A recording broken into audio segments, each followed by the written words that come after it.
All right, welcome everyone. It's great to see a big crowd here. My name's Steve Souders. I work here at Google on latency, and I wanted to do a couple plugs for these talks. I'm trying to see about starting up a series of tech speakers coming in. So a couple weeks ago, we had John Resig come in, and you can see that talk up on the Google developer channel, up on Google Code. And next Thursday, at 11 a.m. right here is Rob Campbell, who works at Mozilla, and he's one of the people leading the Firebug effort. And he's going to do a talk next Thursday at 11 right here on Firebug and the new releases that are coming out and some of the new features. But today we have Doug Crockford. I worked with Doug at Yahoo. That's where I met him. And I remember the first time I met him, and he told me his name. I said, I know that name somewhere. I know that name somewhere. Oh, yeah, I've been using this stuff on your website a lot. And so I was really excited to meet him. And he's a really nice guy. I enjoyed working with him at Yahoo. I have a little bit of hesitation because when my book came out, it did pretty well. And then Doug's book came out and just kicked my book's butt. And so I just checked, and I'm like at 6,000, and you're at like 4,000 on Amazon sales rank, Doug, so that's really good. And I believe that this talk is largely based on his book, JavaScript, The Good Parts. And so we'll run for about an hour and have time for Q&A. So without any further ado, please help me welcome Doug Crockford.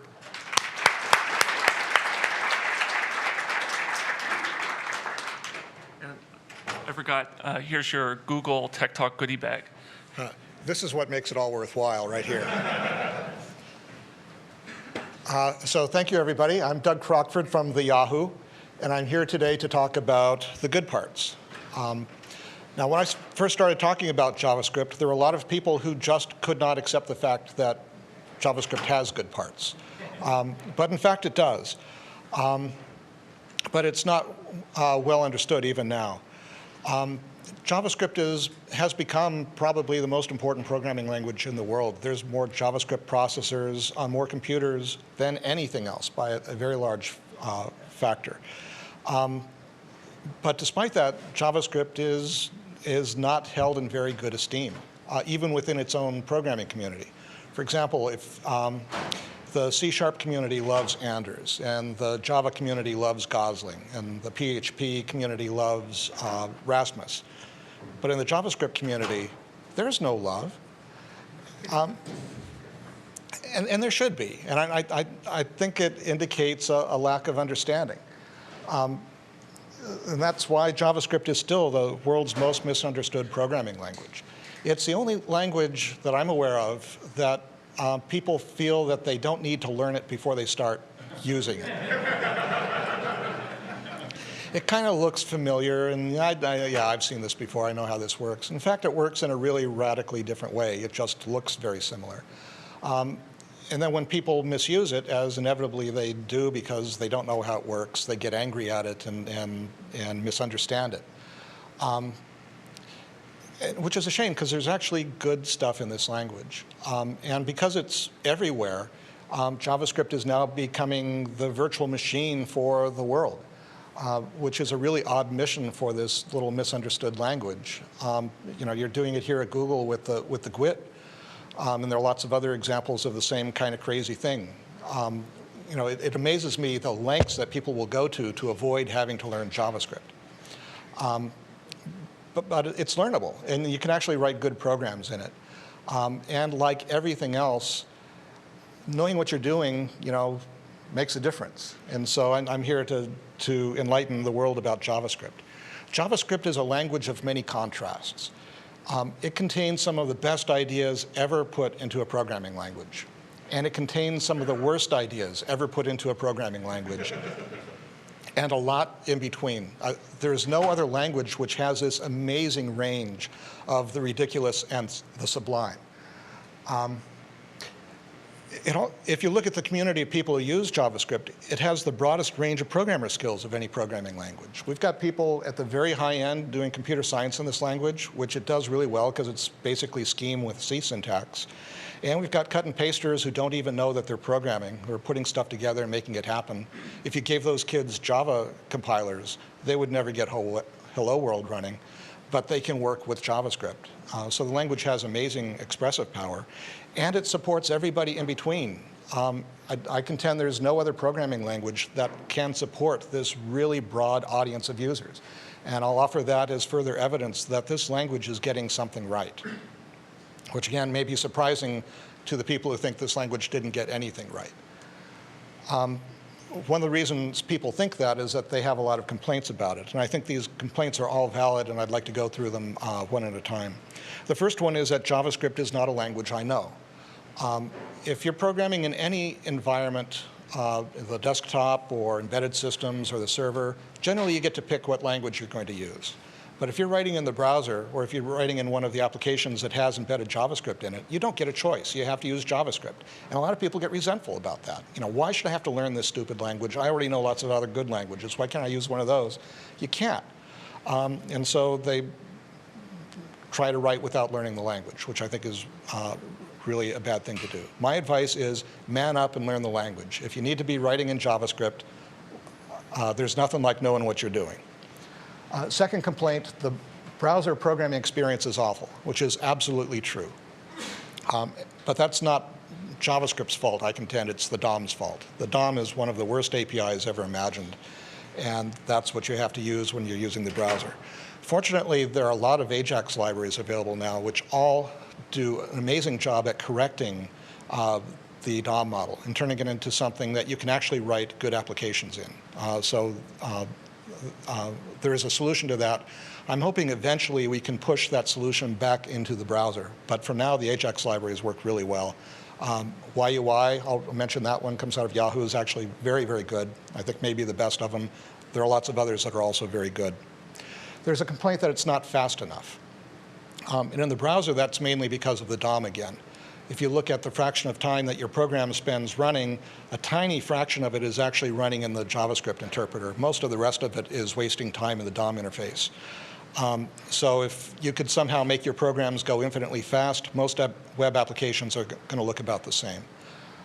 There are other applications for which having a faster language would actually be a benefit. And so I'm happy to see that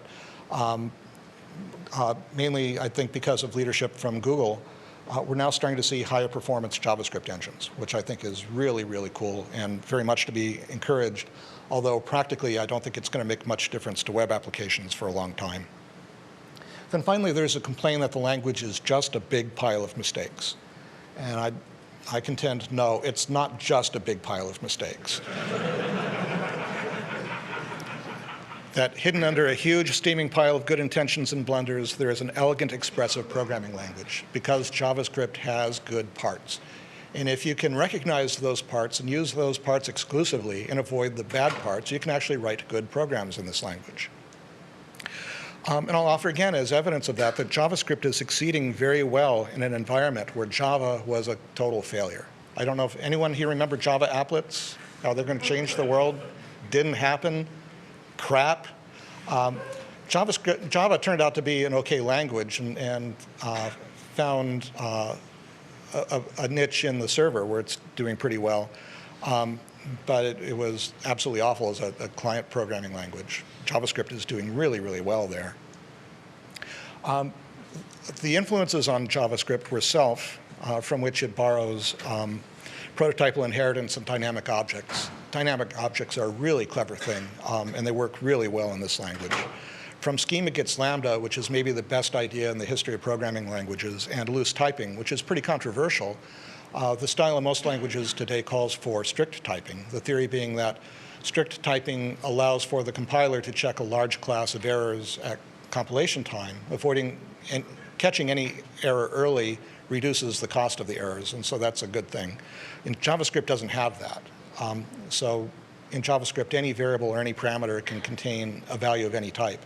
And that's really frightening to someone who's coming from a strongly typed tradition. Like, how can I have any confidence that anything's going to work right?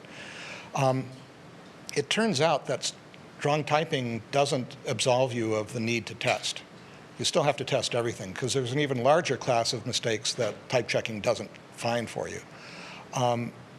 And I found in my own practice that the amount of testing I have to do writing in Java or writing in JavaScript is about the same. That those type errors get found really quickly anyway, so that they're not really a problem. The errors that are a problem, the ones that keep me up at night, type safety wouldn't have helped me there. The benefit of having loose typing is you don't have to mess with the type system. And so that turns out to be liberating. Your programs tend to be a lot smaller and a lot simpler. So which one do you like? Well, it doesn't matter. If you're working in JavaScript, it's going to be loosely typed, and that's just the way it works. From Java, we get syntax, which is a source of a lot of problems because it's basically the C family of syntax, which we've all learned to deal with. We've gotten so good at it that we don't even recognize anymore how defective it is. But because JavaScript is used by beginners, those problems are intensified. And then finally, from Perl, JavaScript gets a really horrendous regular expression notation. So before we get to the good parts, let me tantalize you with some of the bad parts. The worst part by far, global variables. JavaScript doesn't have a linker, so the way compilation units get bound together is they all get tossed in a common global namespace where all the variable names can collide and interfere with each other. It has terrible reliability problems. It has even worse security problems. You've all heard of cross-site scripting attacks. Those attacks are fundamentally enabled by JavaScript's use of global variables. JavaScript uses plus to both add and concatenate. It got that little bit of overloading from Java. In Java, it wasn't too bad because it's strongly typed, and so you could predict which one it's going to do. In JavaScript, you can't. And so this is a very common source of errors. Semicolon insertion was something intended to make the C syntax easier for beginners.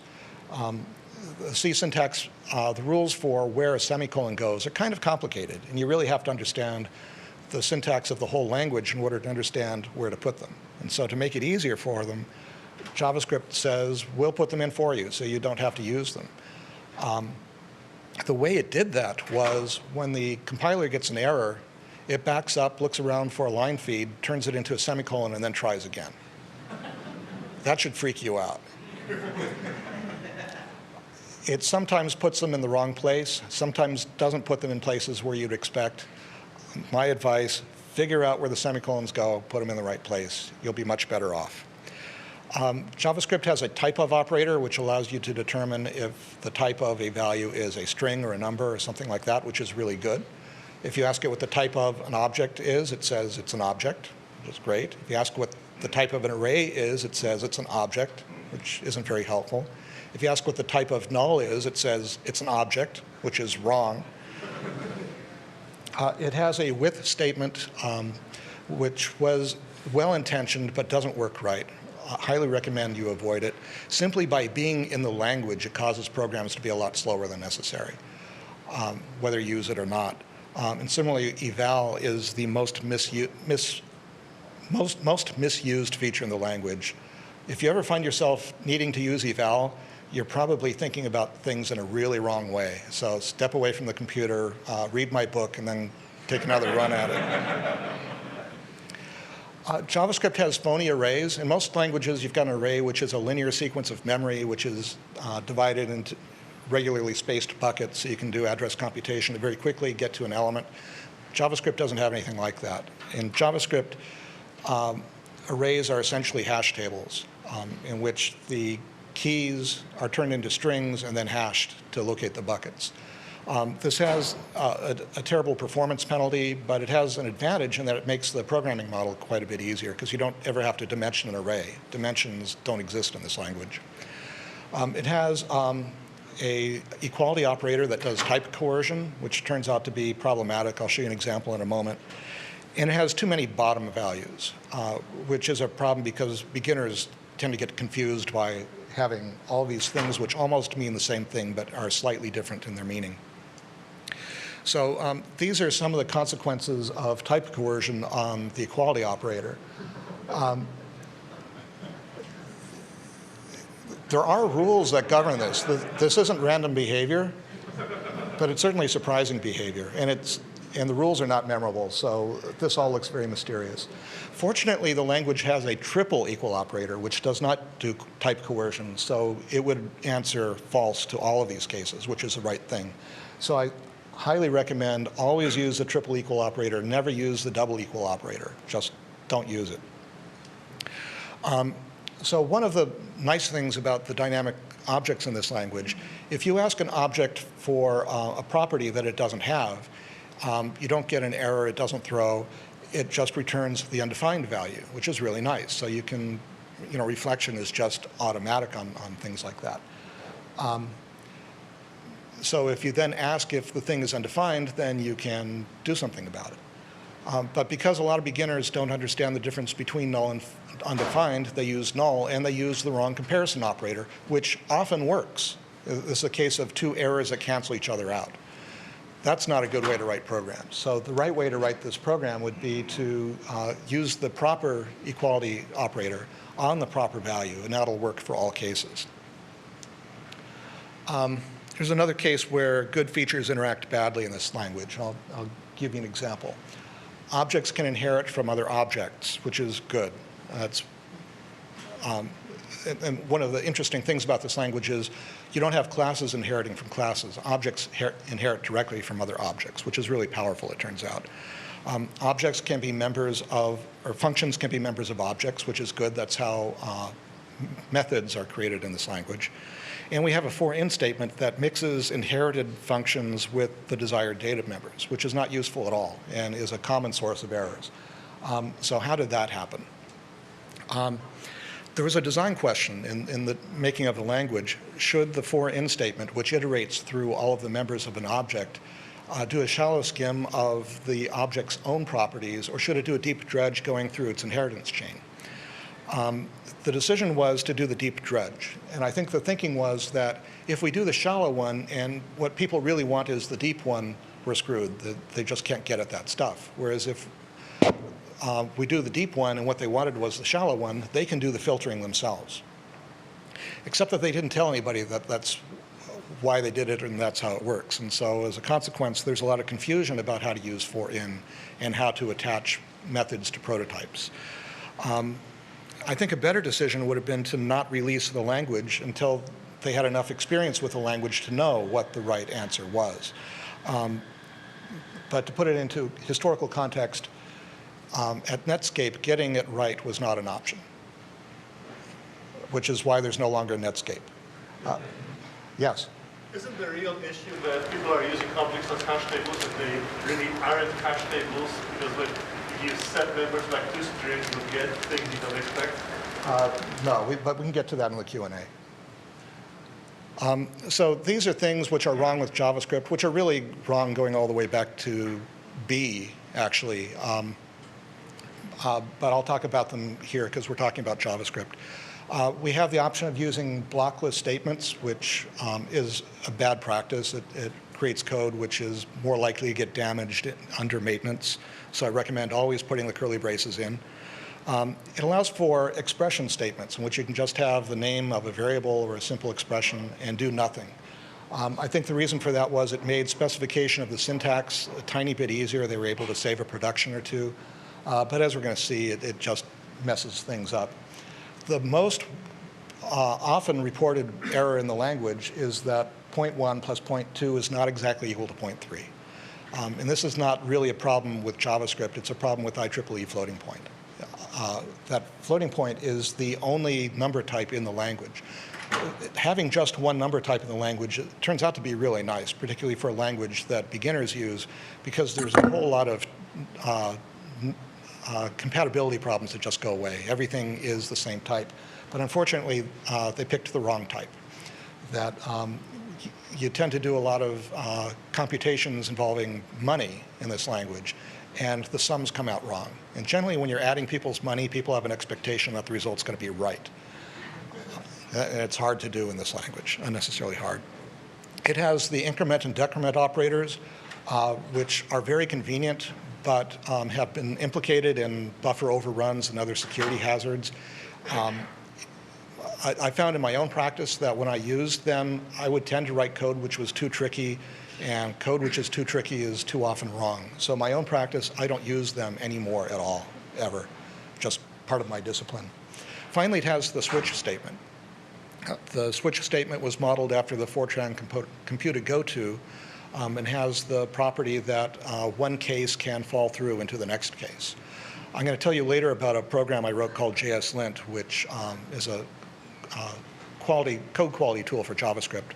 One day someone wrote to me and said, you know, the language has switch statements, and sometimes you can have one case fall through into another case. And it's really difficult to see that when reading the code. You know, so could you have JSLint generate a warning anytime that happened? And I thought about it deeply, and I wrote back to him. I said, well, there are cases where it's actually beneficial to have that falling through. And you could have code indicating, you know, whether you intended that or not, but, you know, that doesn't really work. You know, so on balance, I think maybe it's better just to leave it alone, that it's actually a good thing to have in the language. Next day, the same guy sent me a bug report that I had something that JSLint was misclassifying. So I threw it in the debugger, and it turned out I had a switch statement that was falling through. So in that moment, I achieved enlightenment.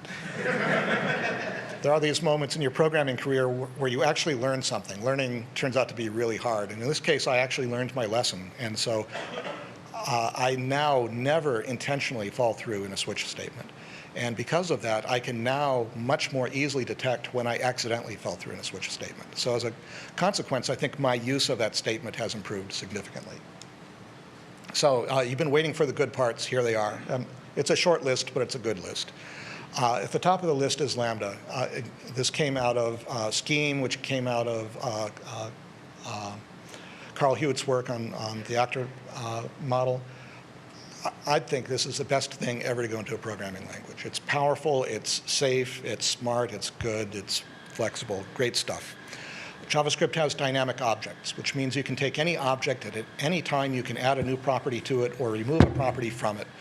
You don't have to go to some class and make another derived class in order to have an object which is slightly different than the one you've got. That turns out to be amazingly powerful. Makes this language especially easy to use. It's got the loose typing in it, which some people look at as a severe disadvantage. I think it's actually an advantage. This language is better off, I think, for having loose typing. And it has object literals. Object literals are a very nice notation for describing objects. JavaScript's object literals were the inspiration for the JSON data interchange format. Inheritance is object-oriented code reuse, and there are two schools of thought for how to do that. There's the classical school, which was represented by almost all present-day languages, and there's the prototypal school, which is represented pretty much just by JavaScript.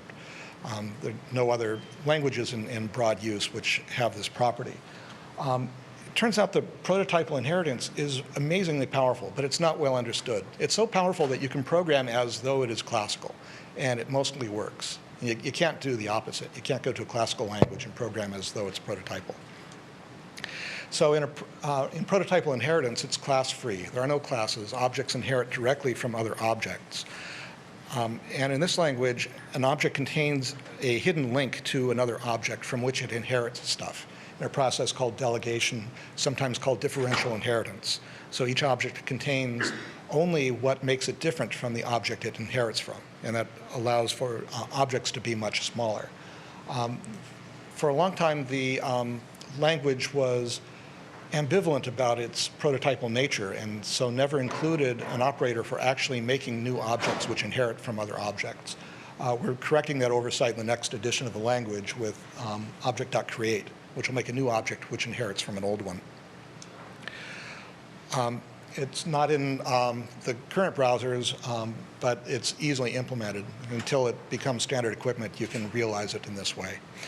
What JavaScript has instead of this operator currently is a weird trio of constructor functions, prototype members, and a new operator, which were intended to provide a friendly object or friendly classical-like notation for dealing with prototypes, but it didn't work.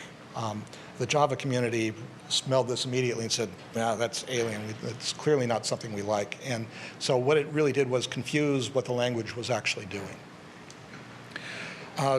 So as part of that sugar for trying to look classical, JavaScript has a new operator, which is absolutely required when you're calling a constructor function. If you call a constructor function without the new operator, instead of creating a new object and initializing it, your constructor will clobber the global object, which is a very, very bad thing. There's no compile time warning, and there's no runtime warning for this. So for this reason, I don't use new anymore. I think it's just too dangerous.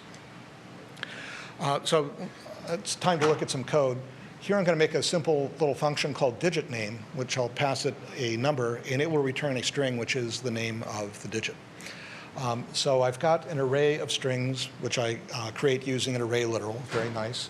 And then the function returns looking up the argument in the array. So everybody understand how this works? All right. Problem with this is names is a global variable.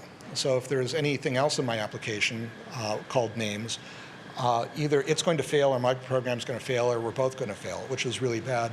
Particularly as pages become really dynamic, I may be linking with libraries I've never seen, will never get a chance to test with. I may be having to run with ads, which I will never see, which could interfere with my program. So I have really good reasons to try to avoid global variables. And the language gives us a couple of options for doing that. One approach would be I could define the array of names as a private variable of the function. And that works just fine. So we have function scope in this language. We don't have block scope, so you need to understand the difference and do it right. But having that, this will work. So names is no longer a global variable, so I avoid that hazard.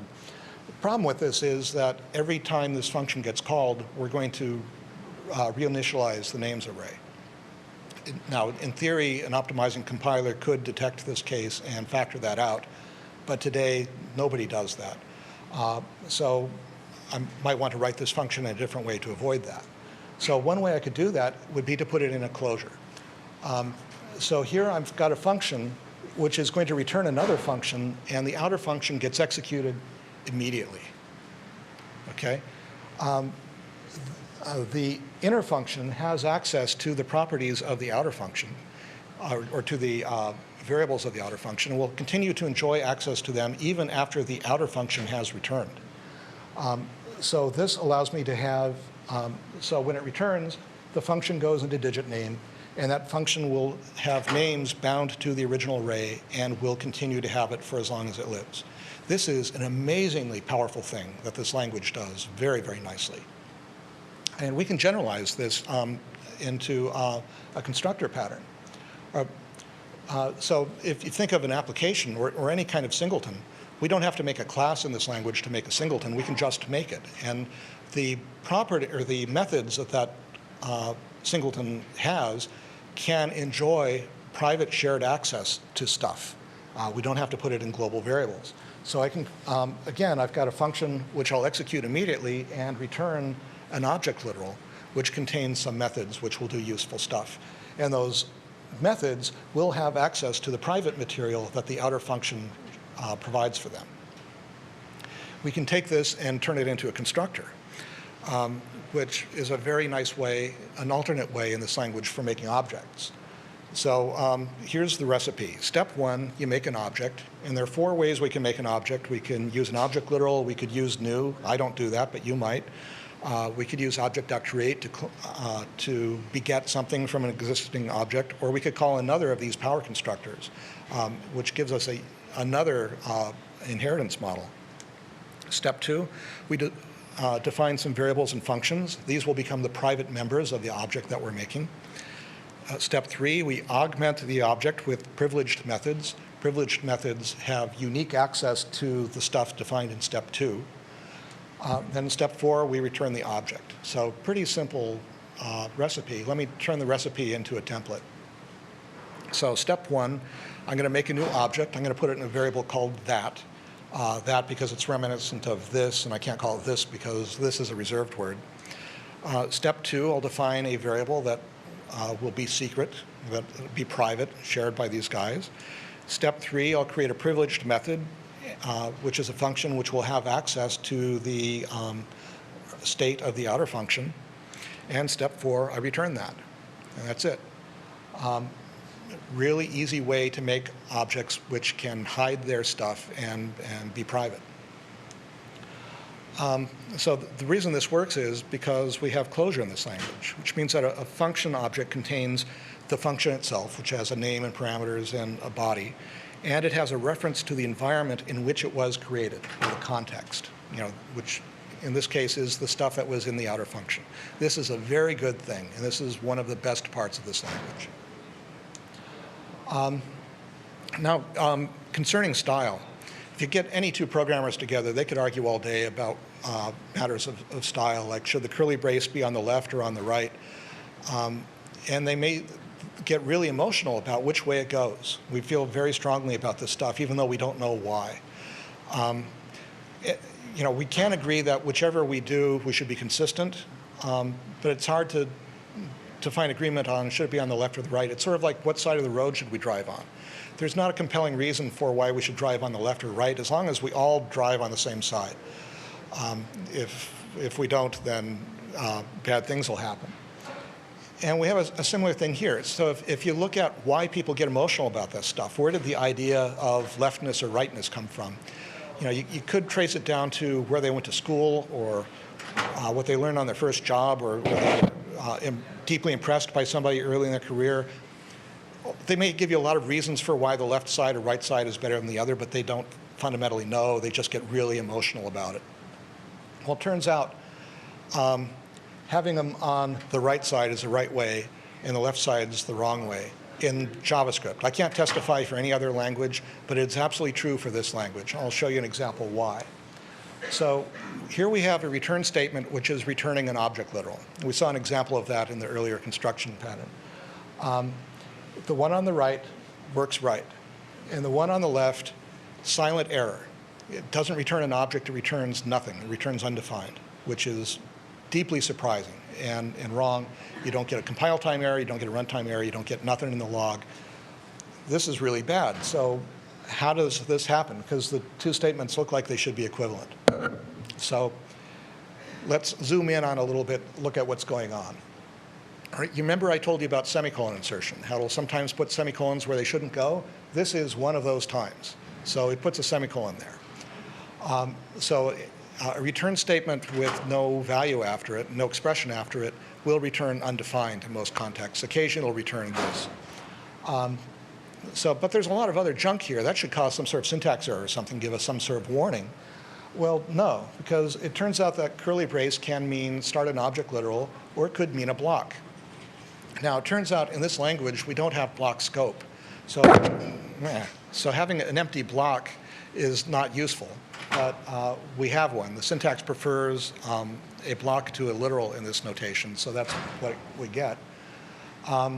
Okay, so OK doesn't look like a statement. Well, actually, it does. It looks like a statement label. Well, false doesn't look like any kind of a statement. But remember, we have those useless expression statements that we inherited from C. So we'll evaluate false, go, yep, that's false, and ignore it. But it doesn't have a semicolon after it. Well, that's not a problem, because semicolon insertion comes in, repairs that one. Now, we've got an extra semicolon at the bottom there. That should trigger an error. No, because from C, we also get the empty statement, which allows you to have as many semicolons as you want. So all of these things tend to work together to mask errors. Then finally, we've got some unreachable code here, but JavaScript doesn't care. So there's nothing in the language, in the grammar, that says there's any problem with unreachable code. So here's a case where bad style produces a very bad result. You've got code which you think means that, which means that. That's one of the worst things a language can do to you. Now, you might be looking at this, and you might be wondering, how did this ever become a standard? And you might be wondering, why am I betting my career on this piece of crap? Getting back to the question about standards, this shouldn't have become a standard. There was nobody paying attention, and this stuff went through, and JavaScript became the world's biggest programming language, completely independent of its merits. Given the process by which all of that happened, we deserve a language which is far, far worse than JavaScript. In fact, given its amazing success despite some of these obvious shortcomings. I think we got lucky. There's actually enough goodness, smartness built into the language that if you can just avoid the bad parts, the good parts are really good and are worthwhile. So I call that working with the grain. I spent a lot of time struggling with this language, trying to figure out how to make it work right, how to make it do good things. Because all of the examples that were published by Netscape at the time that you could see coming out of Dreamweaver all told you to do really awful stuff. And it took a long time to figure out what this was about. I remember one day I had an epiphany, wait, this is a scheme. You know, there was no documentation which said that how functions worked and the properties of it. It wasn't accidental. Brendan Eich, the designer of the language, always intended to implement a scheme language. His bosses at Netscape wouldn't let him do a scheme language because it was too weird looking. They told him make it more like Java or Visual Basic or something. So he did this to it. So it's not accidental that the good stuff is in the language. He put it there intentionally.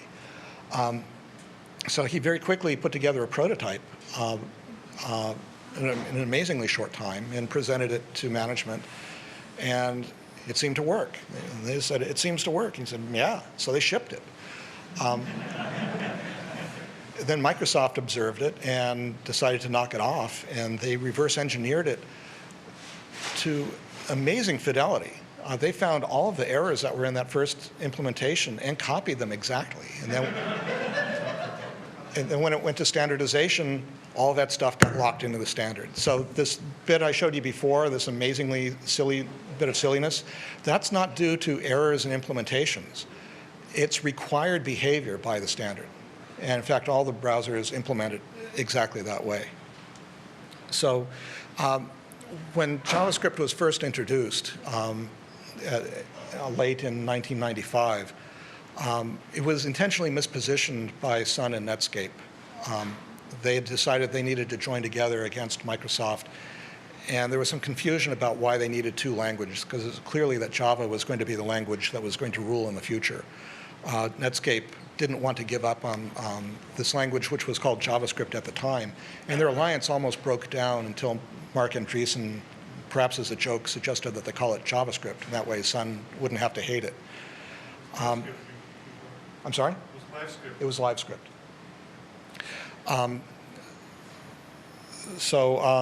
I looked at the first version of the language, and like all of you, I said, well, this is incompetent crap. I'm not going to waste any time on this. I had an occasion several years later to take another look. And between that time and the next, some goodness had been added to the language that was missing from the first release.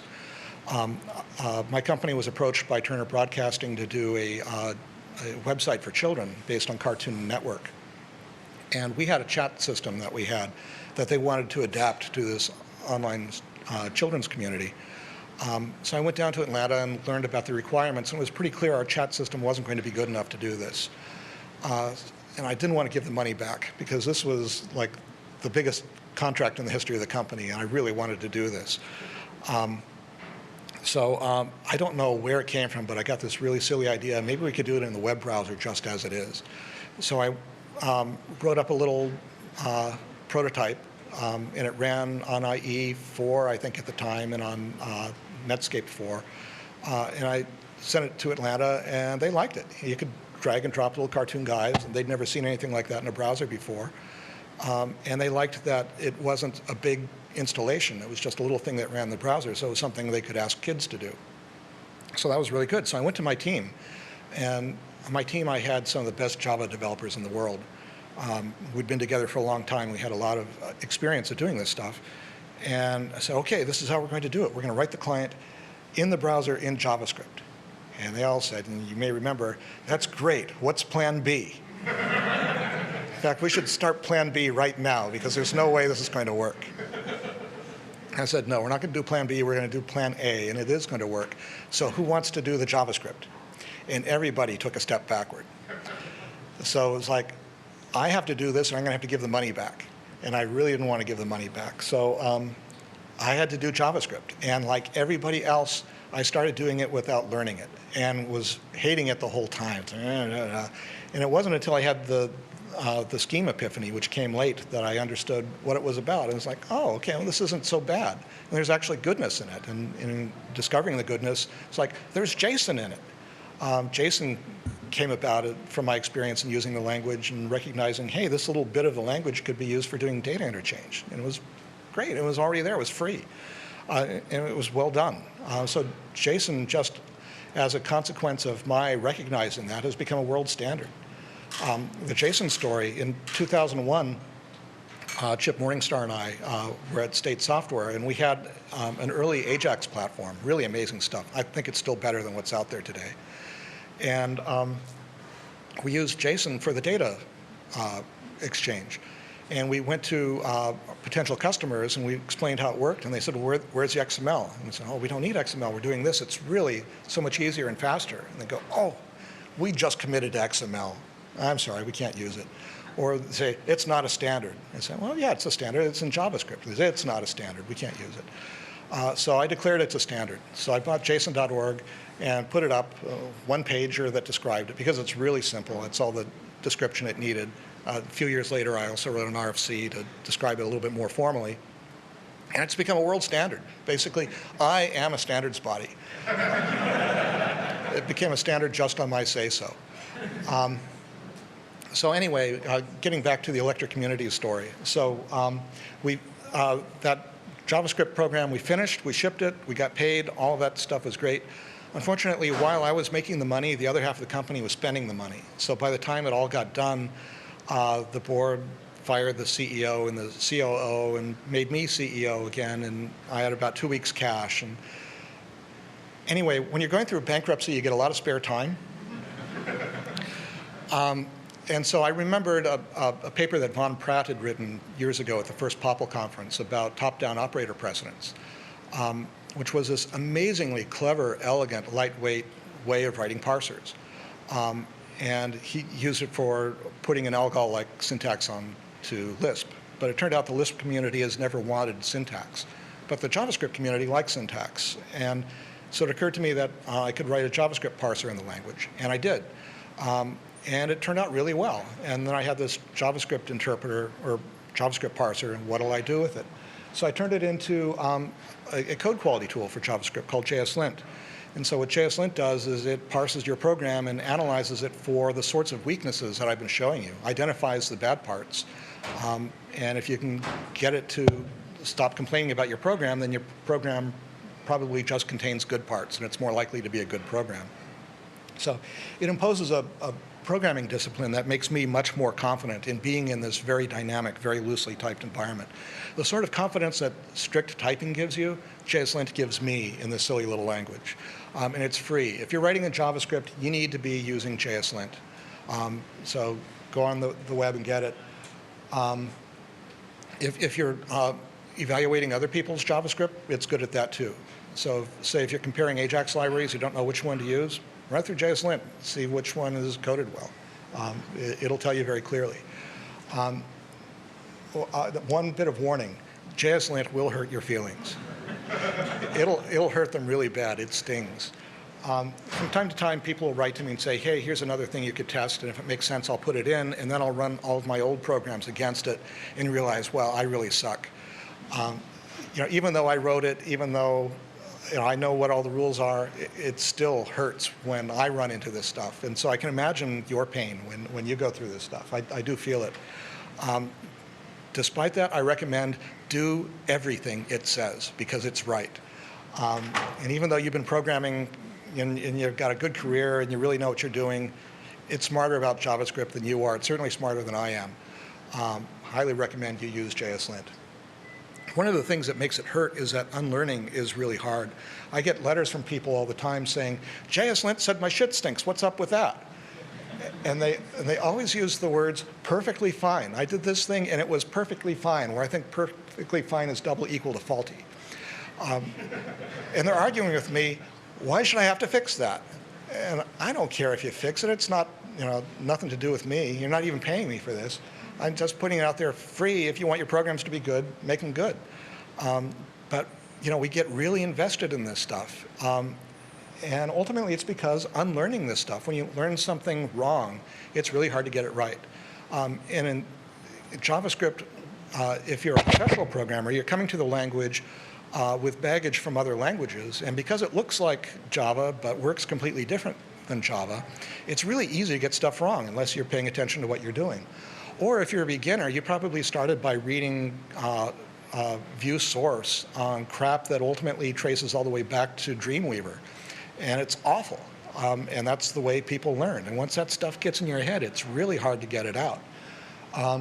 But you need to do it. Josh Billings said it's not ignorance does so much damage, it's known so darn much that ain't so. And ain't that the truth?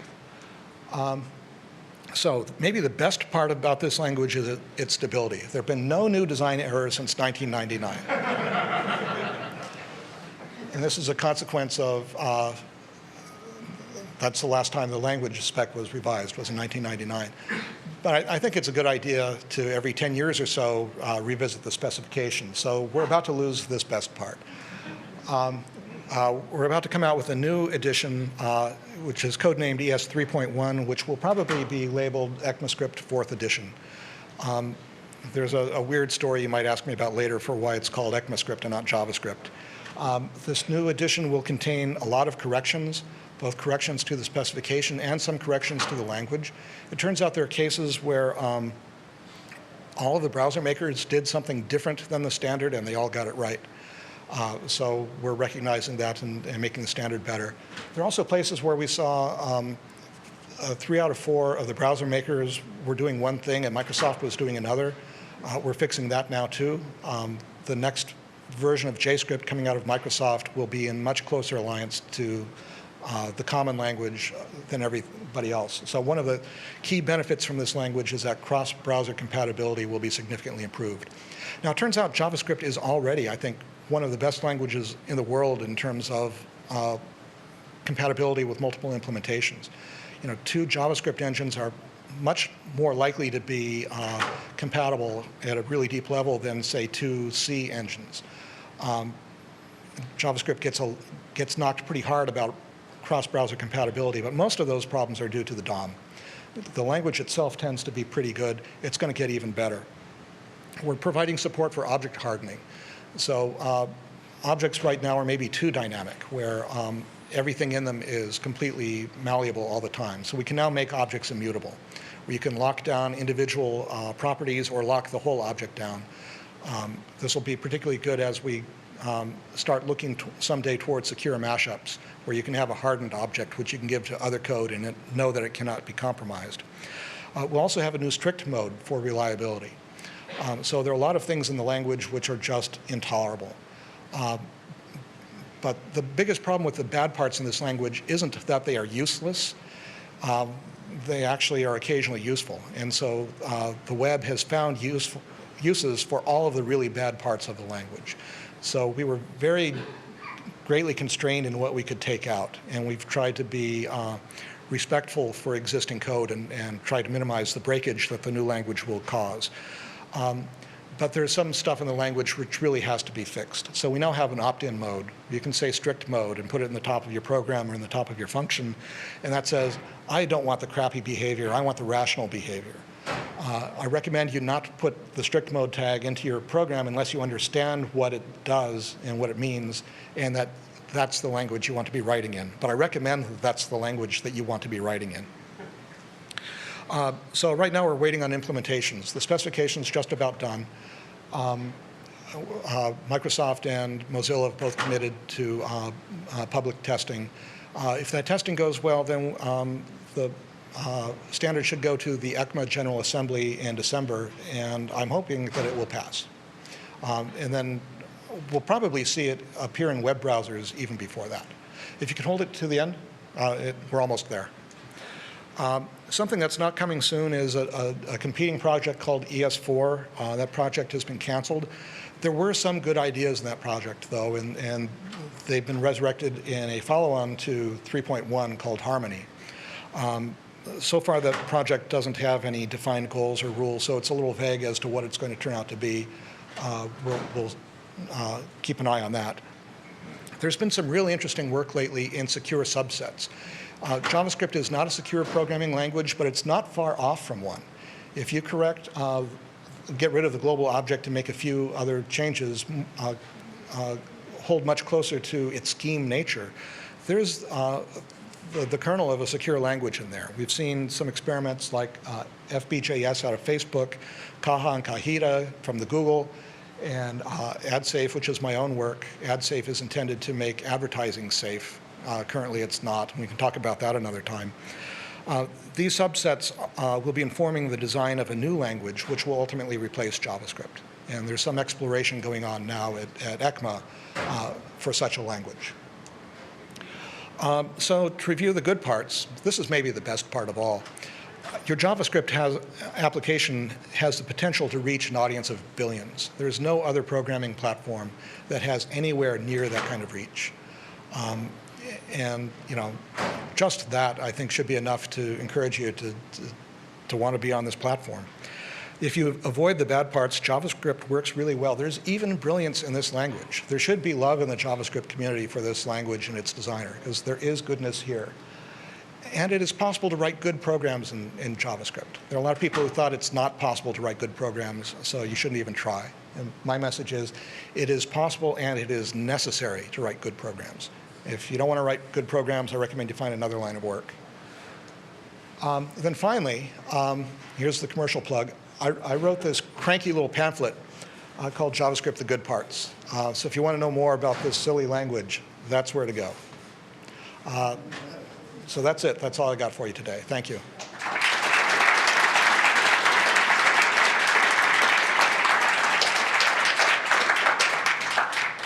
So how do we do questions here? Is there a mic, or do I repeat, or what?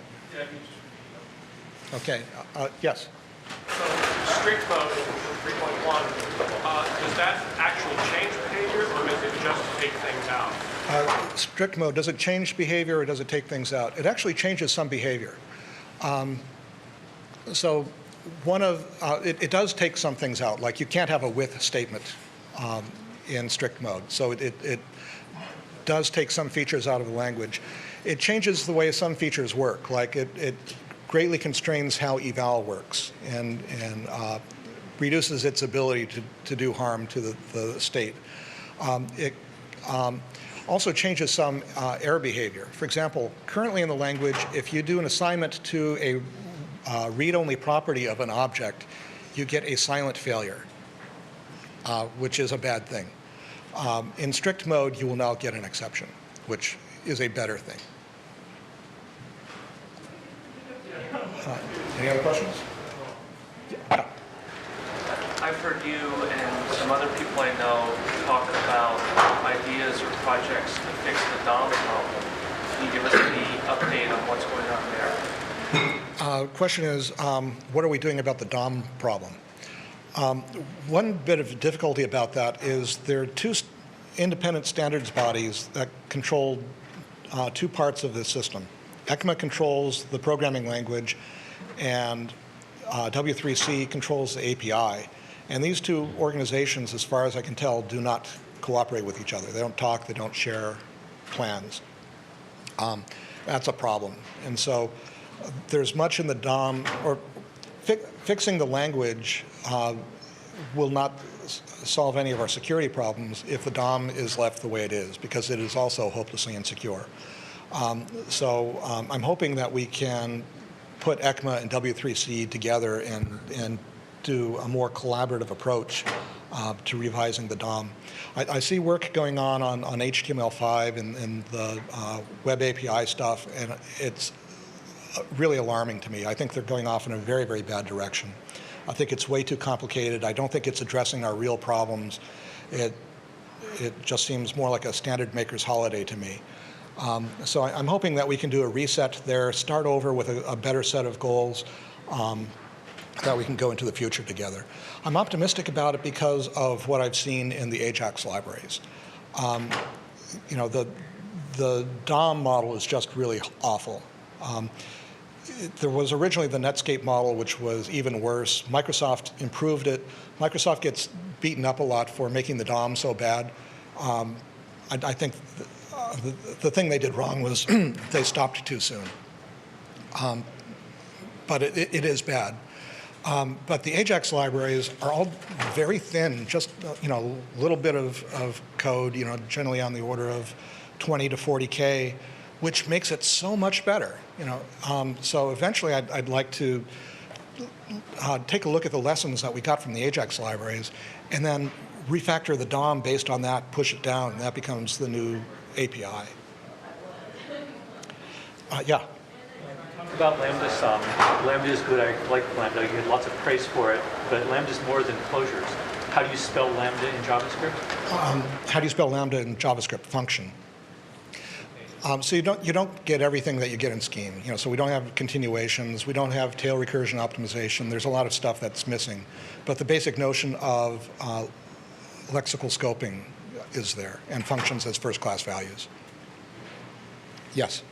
You mentioned the worst mistake in JavaScript was the use of global variables for linkage. What's your preferred way of solving that problem?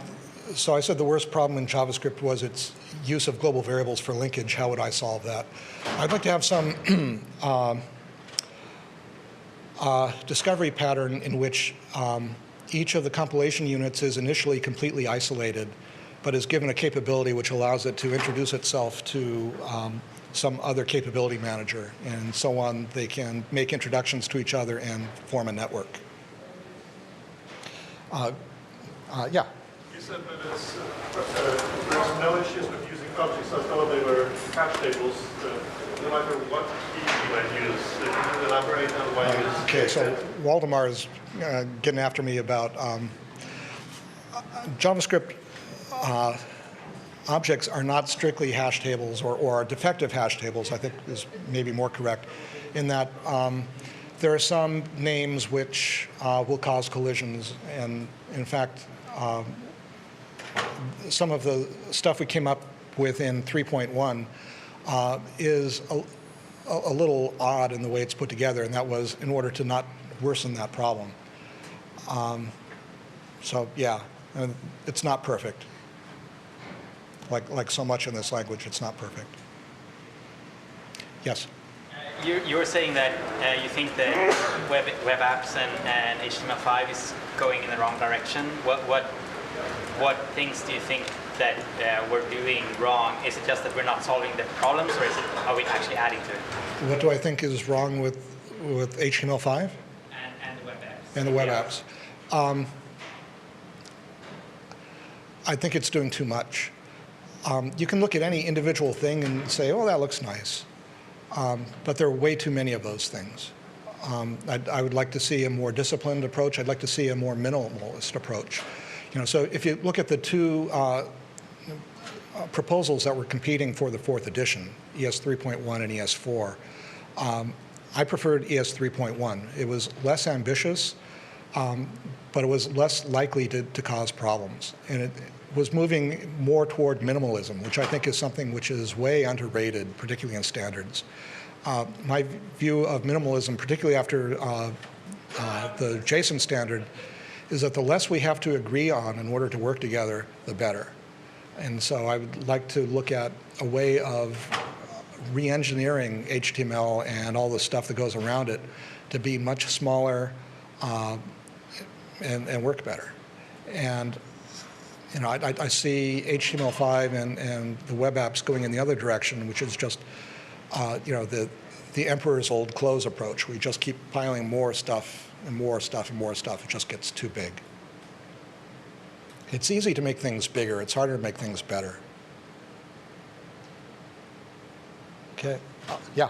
How did it come about that JSON and ECMAScript have the same syntax, but almost, but not quite? Yeah, so how did it come about that JSON and JavaScript have almost the same syntax? I think it's just in the two line-ending characters that, yeah.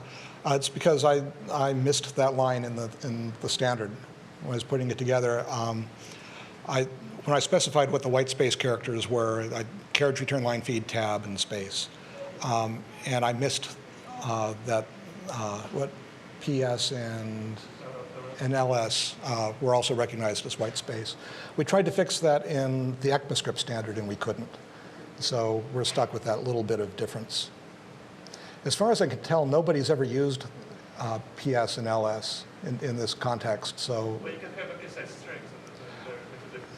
yeah, but I've never seen anybody use them, so it hasn't been a problem yet. There's a potential security hazard in that the two systems view it differently, particularly when, but we never identified an exploit that came from that. And now that there's an explicit JSON parser built into JavaScript, that's one of the new good parts, by the way, that problem goes away completely. Yes?